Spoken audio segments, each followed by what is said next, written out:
to this episode of Experts on Purpose. The special guest we have today is Heather Odendaal. Heather is an accomplished Canadian entrepreneur, brand builder, and event producer whose experience in corporate environments inspired her to create and found WNORTH, which is a global organization dedicated to the development of women in mid-career on a trajectory towards senior executive leadership. Prior to launching her organization, Heather was employed as a sales executive for a Fortune 500 company. There, she noticed the lack of women in senior executive positions, and she and her husband decided to take matters into their own hands and launch WNORTH. What originally started as an annual conference in 2015, WNORTH now connects top female business leaders in corporate, public, and entrepreneurial sectors through the Members Club, which provides women with development opportunities, including workshops, leadership masterminds, events, and courses. WNORTH also holds chapter cities throughout North America and the UK, where members can network and uplift each other through meetups, group exercises, and activities. Hey, Heather, welcome to Experts on Purpose. Thank you for having me. Excited to chat. Your story is really interesting, Heather. So I thought I must ask you a lot of questions during this interview. You have been working in a Fortune 500 company in the past, right? And for a lot of people, that could be their dream job. But what made you quit that and start your events company called WNORTH? So I really did have a dream job. I did love my job. I was in wine sales, and I was working for, as I mentioned, Fortune 500 company, with global company with opportunities for travel. But one of the things that I couldn't find the opportunity for was leadership development. I was in a mid-management position, and I really had aspirations to move into more senior positions. And, I found that very difficult as, for one, a mid-management professional, but also I was a remote worker. This was about 6 years ago. So, not when remote working was really a big thing, or it was a big percentage of the population. But I did, find it difficult. Many of the leadership development opportunities were within some cities, or they weren't at the level and they weren't accessible at my level. They were reserved for more executive there was coaching programs, et cetera. So when I was looking for these types of resources, I realized that there wasn't a lot available, and not a lot available at a cost that, was accessible and affordable for kind of mid-management. And in addition to that, because I was a remote worker, I wanted to build a network outside of my company. And so I went seeking a conference and community of, like-minded professionals, not just from one city, but from across North America. And I couldn't find it. So I had a conversation with my husband one night, and we were talking about the incredible power of getting outside of your comfort zone and getting outside of the city that you live in and going to a destination conference. And previous to wine sales, I was an event planner. So my husband pushed me and said, you're not finding what you're looking for. You're not likely the only person looking for this type of development, opportunity, networking. So that was how the WNORTH conference was born. This is so interesting. And I'm so glad your husband pushed you, Heather, because otherwise we mostly, find it really difficult to come out of our comfort zone and do something different. And the other thing that I noticed is that you already had these skill sets because of your prior work experience. And a lot of times we discount the experience we get from our employee days because entrepreneurs out there keep telling you to quit your job as soon as possible and start a business. But while working as an employee, you do gather a lot of important skills, which you can later use in your work. So how did your event planning skills help you get started with WNORTH? Yeah. So interestingly enough, and I, I do talk about this a lot when I am talking to entrepreneurs.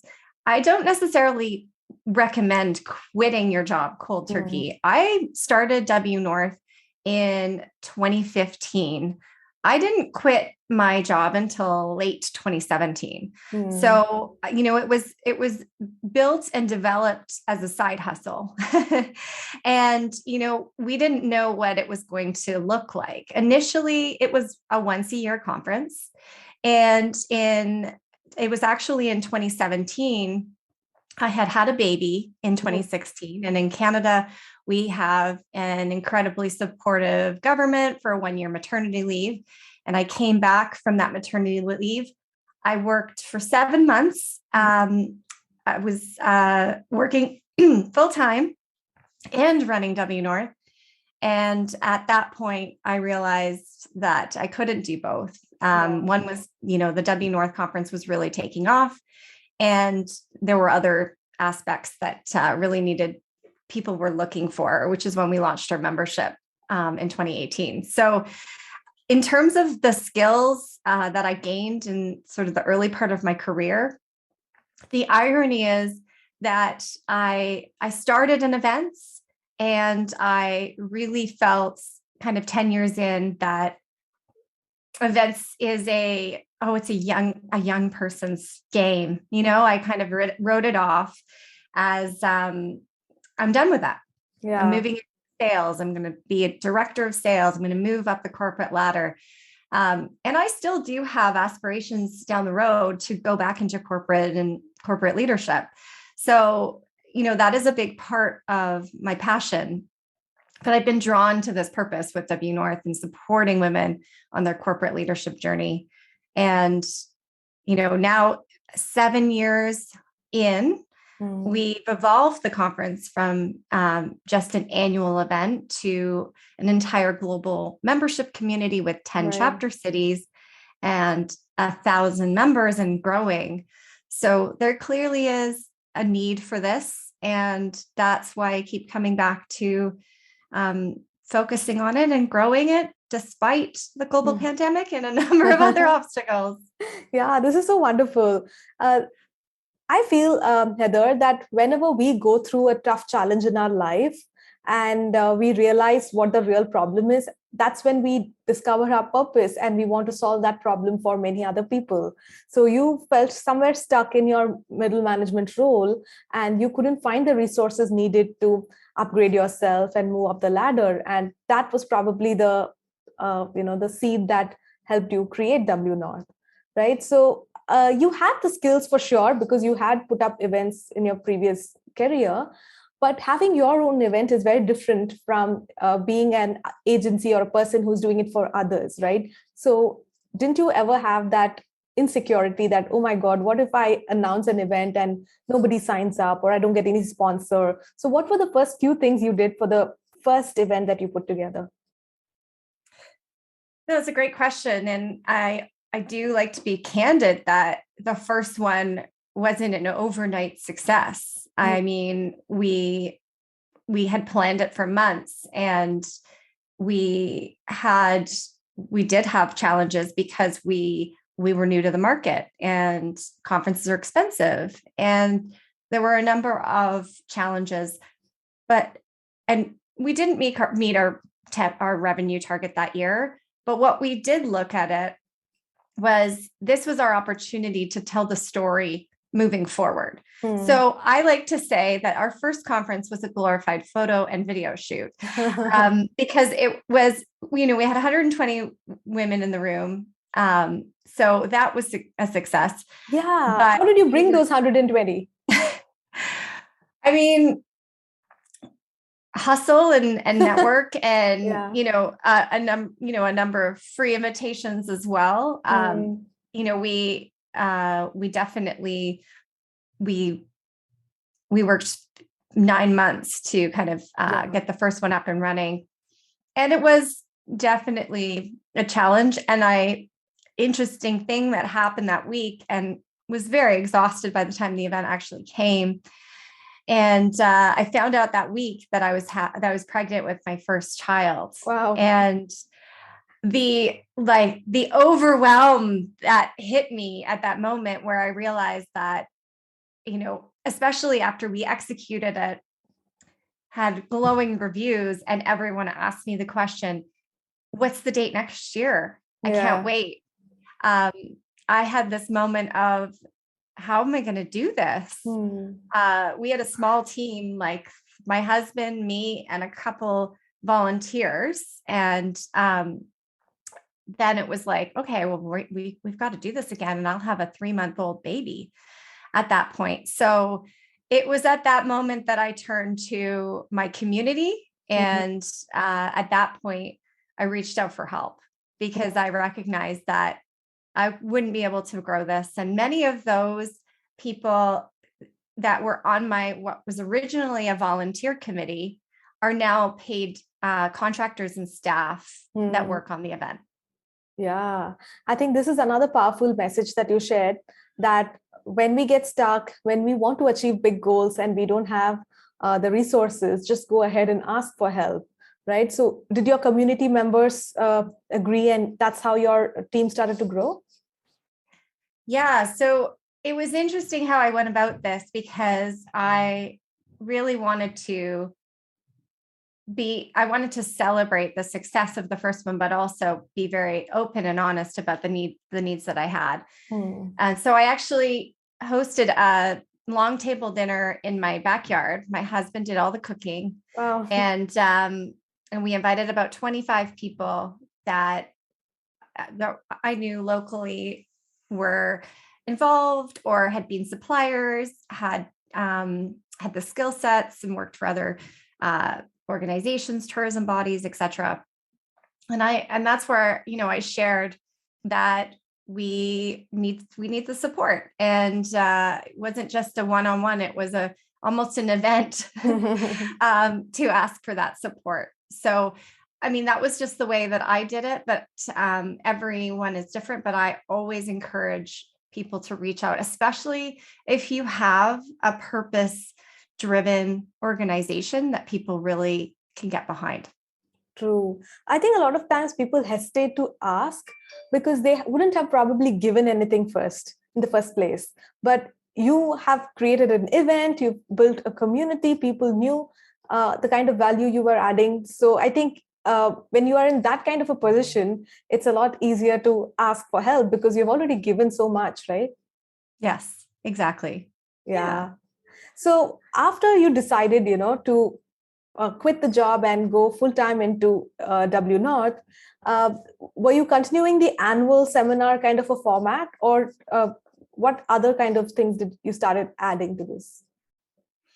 Yeah, so we continued to do our annual conference, which is in Whistler, Canada, in the mountains, just north of Vancouver. And then a few years in, we had a consistent group that kept coming to the conference from across North America. Some were from New York, some Toronto, Seattle, San Francisco. And a few of them put their hand up and said, I love this community. I'd love to see more in my city. What can we do?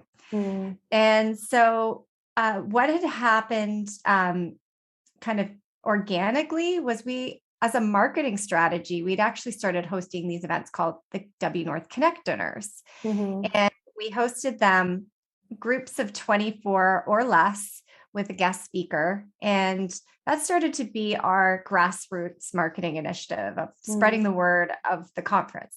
Yeah. And from that, we realized that the need was really kind of a year-round development opportunity and membership.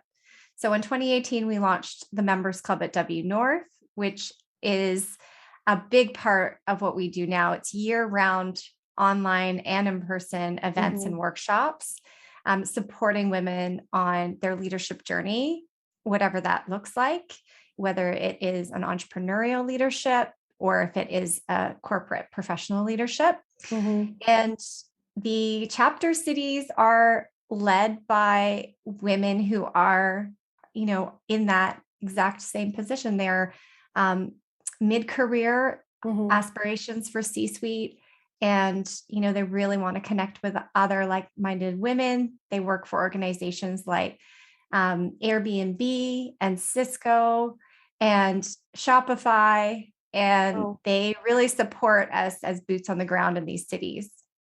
Wow, that's really good. And also, I feel that when you started the business, you probably would not have imagined that it would have grown into such a big global community, right? Maybe you were probably thinking of just doing bigger events, but then you've started to create so many other things to support women. And all this is possible only because you were constantly listening to your audience and learning from what they wanted and offering them the same thing. 100%. I would say that our demographic and audience and customer really created this direction for us. Yeah. One challenge I can see, Heather, I have been part of smaller networking groups, and what I've noticed is once the group starts to grow, once it's small, when it starts off, it's really easy to manage. But once you have many chapters and meetings happening, then probably people lose focus and they start doing things which are not aligned with your vision. Did you face any kind of those challenges when you were growing? No, it's a great question. And it's one of the reasons why we have slowly opened chapter cities. We originally opened with 6 in 2018, and we just pushed to 10 in 2022. So I'm not necessarily prepared to go to 50 chapters until we have the resources to support that. Because of exactly what you said is there needs to be a certain amount of brand alignment and support from the HQ. And for us, for me, content is a really key part of the WNORTH brand. The speakers we have, the stories they tell, the lessons are learned. So I still have I'm still very involved, I guess, in some of the content curation. And so that's where we are not keen on growing too fast. It's more of like a intentional growth. But the other thing we've done more recently, and this is a shift that we've seen during the pandemic, is that from a content perspective, people are so much more open to online learning and virtual learning than they were before the pandemic. And so a lot of our workshops and the content that we deliver is still virtual. And this shift that we made with our events is our chapter cities are focused on meetings and networking. And so we discuss the content of the virtual workshop of the month at an in-person event. Right. And so it is sort of guided by that virtual content, but we really focus on networking in the in-person. And that comes out of, 2 years of us being in our houses and not having that one-on-one. And when we have that 1 hour meeting, we recognize that the virtual learning aspect can be done, a week in advance. This is about making connections and developing relationships with other people. I really love the way you've, nicely blended the virtual with the in-person events that you have started again after the, bans and all have been lifted, right? Yeah, and we were intentional about keeping them small. We started our member meetups in some of our cities in October, and we did them until December, and then we took a break for Omicron and a number of other reasons, and we are kickstarting them again in April. So we have been, I'd say, trying to be trailblazing in bringing back in-person meetings. And it hasn't been for everyone. We still do virtual meetups as well. So for people's comfort level. And those are great because then you get people from all over the world joining. But yes, it's been, as an event planner, I'm keen to see events come back. Yeah, I can totally relate to this. So you mentioned, Heather, that you're still very hands-on when it comes to curating the content and all of that. But I'm sure there are parts of the business which you used to do yourself before, but you've stopped doing it now because the company is growing. So what are some of the things that you have happily given away to your team members, which you don't do anymore? Great question. So there is, a huge aspect of marketing to this organization, and my right hand woman, as I like to call her, Eva, is a marketing and communications manager and wizard. And so I would say social media and marketing, email marketing, many of those aspects I did much by myself for some years. And then I've always had some team members supporting. But those are aspects that I definitely know are others' strengths and not necessarily mine. So that would be the biggest piece. And as we are emerging from the pandemic, we'll be hiring more event coordinators to support the growth of coming back after a pandemic. Right. It's really a smart thing to know what is probably not your strength and outsource it to your team members or to contract employees once you reach a level that you're able to afford them, right? So that actually, for some entrepreneurs, it could be very difficult because they want to do everything by themselves, and that stops their growth at times. And actually, further on that note, I want to just talk about hiring support. There's, a couple aspects, a couple different aspects that have really supported me on just sort of managing my time. And as you know, I work with a publicist. So that has been, super helpful in terms of getting opportunities to tell the story of WNORTH. And the other thing that I started to do a couple of years ago was I don't book any of my own travel. I work with a travel agent. Nice. And I tell this to all entrepreneurs. I'm like, are you still booking your own travel?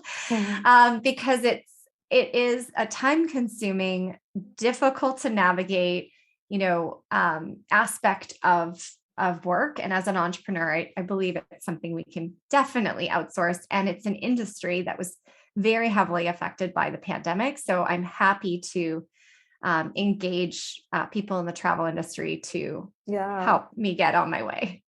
And especially other than being an entrepreneur, you're also a mom of 2 kids. So I'm sure, every minute of your time is super precious and you need to really see how you can get the best value for your time. Exactly. Yes. Right. So what are the future plans that you have for WNORTH, Heather?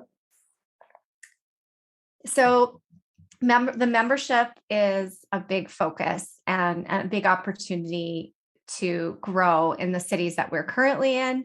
And towards the end of 2022, we are looking to add probably 3 to 4 more cities. I would love to evolve our in-person events.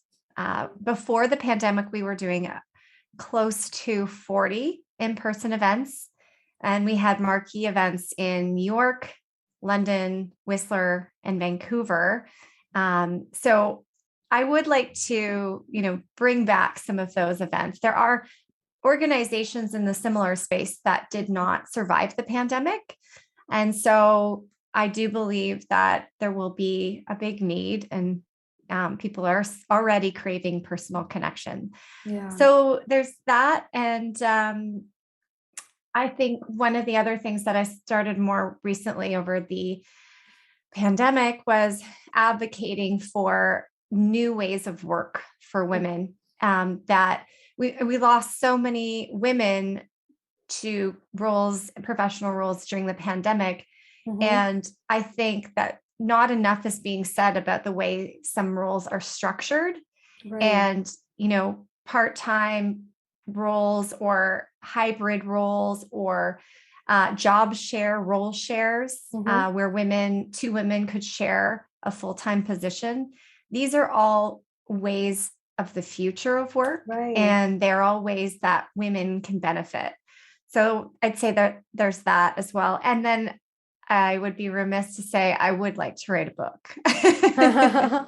Fantastic. I'm sure all of your dreams are going to come true because you are a go-getter. So that's going to happen for sure. So you started all of this with the vision of helping women who are struggling in their jobs to have better opportunities and better support. So in all these years, I'm sure you would have seen a lot of feedback coming from your participants, testimonials from some of your clients. So could you share some examples of how your work is touching all these lives?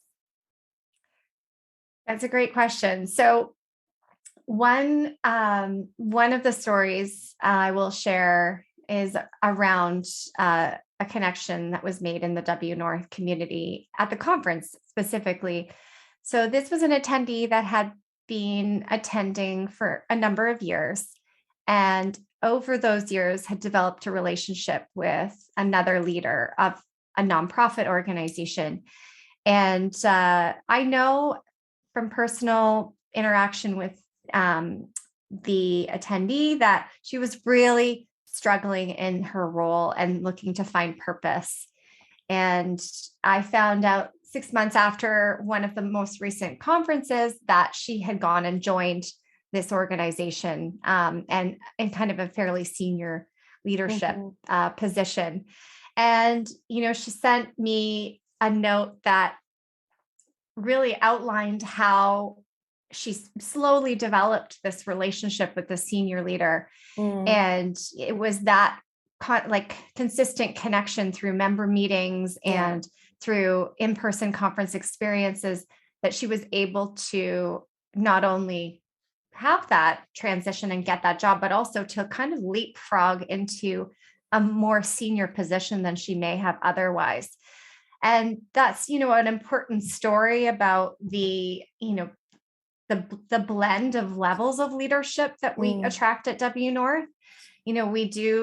We have kind of a mid-management leadership focus, but we have women all the way up to senior level positions. And our speakers are often in that realm. And one of my requirements for speakers at the conference is that they participate and that we do these hosted dinners where there's a speaker at every table.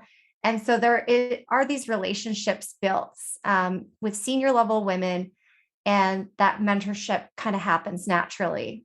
So there's, a number of those types of stories. I think the important message is that sometimes we're working for these large organizations that don't necessarily want us to network with women from other organizations. I actually wrote an article on Forbes called "Don't Fail Our Women, Your Women Leaders Now." And I talk about this. It is actually something I have seen while pitching corporate membership, which is, a big part of our memberships. We have membership groups from Indeed.com, PwC, SAP. And nice. I was actually going to ask about this because what you're doing is actually a favor to the HR department of companies, because their team members if they are growing, it's going to benefit the company as well.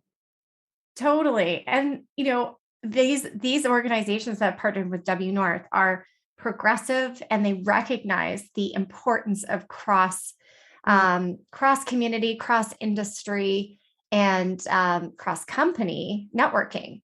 And we can't be afraid of that. We can't, there is this fear that, if I let them go to a networking event that's outside of our company, they're going to leave our company. It's actually not that at all. Women, the higher you get up the ladder, the less women there are in your position. And so when you're a senior leader or a senior manager, and you don't have another senior manager that is a female potentially that you want to speak to at your company, then who do you go to? And that's where the importance of blending these networking opportunities with people from across other industries, from across other networks, it becomes really important. Yeah. I'm sure the ripple effect of your work must have, touched so many lives, because it's not just the people who attend your events, but their teams and their families. Everything benefits when they develop and grow. So what do you think is the one thing that you wish changes very soon in, the corporate culture which benefits women? I would say, I mean, there are a few things, but one of my biggest passions is having women and anyone really having a little bit more control over, a type of work, whether I'd like to see role shares and job shares become more of not necessarily a trend, but a reality. In Switzerland, you can actually look for professional work on a percentage basis. So you can go 60%, 80%, 100%. Wow. And that's based on the number of days of the week that you work. And I would love to see a shift to a model where we can look for professional, meaningful work that is well paid, that may not rely on a 40 and, let's be honest, 50-hour work week. Yeah. So true. I used to think, so I'm from India, right, Heather? So I used to think that the working conditions are terrible only in Asian countries and probably African countries. But the conversation that I had with you made me realize that it's the same throughout the world. So I agree. I think there is this culture of, and the pandemic has not necessarily helped, is that we never turn off. There is an expectation in some industries, and maybe it's not actually physically going into an office, but it is the level of work just never slows down or is never supported appropriately with the right amount of people. Yeah. So, I mean, I don't necessarily know the answer to that. All I know is that, with issues like limited childcare options, ailing family that women often take care of. Yeah. I'm sure that is, family is a big thing in India as well, right? So it's like the commitments that you have with your family, not only your kids, that needs to be accounted for. And maybe a job share, role share, is something that can bridge the gap for some people. Of course, that would mean that you would take a hit on salary, but oftentimes you're paying for out-of-home childcare and other things that will cost you money as well. So I do think it's a global shift, and maybe we can work together to see it move through. Absolutely. I just realized last week, Heather, that without doing it intentionally, my full-time team has grown to 8 members, all of them women, all of them moms, and everybody works virtually from home at their own flexible timings. And I did it not because I wanted to do something great, but because that works for me. That's how I want to be treated. The entire team does the same thing. And together, I'm so proud of the culture we have built. And I just wish that more companies just are more flexible so that their team members are happier and as a result, more productive as well. 100%. That's great. I love hearing those stories. And our team is remote as well. And I think that it is reflective. It just shows that often culture is reflected from that top down. And, that's where, if we are going to shift these things, and that's why I'm really passionate about speaking to the women in our community, because I do believe they're going to be the C-suite leaders in 5 to 10 years. Sure. So finally, Heather, what would be your one word of advice to, a woman executive who is not playing a big game because she's not having the support? I would say find the women that are in a similar position or a similar boat, and form some connections. I think the biggest motivation and the biggest,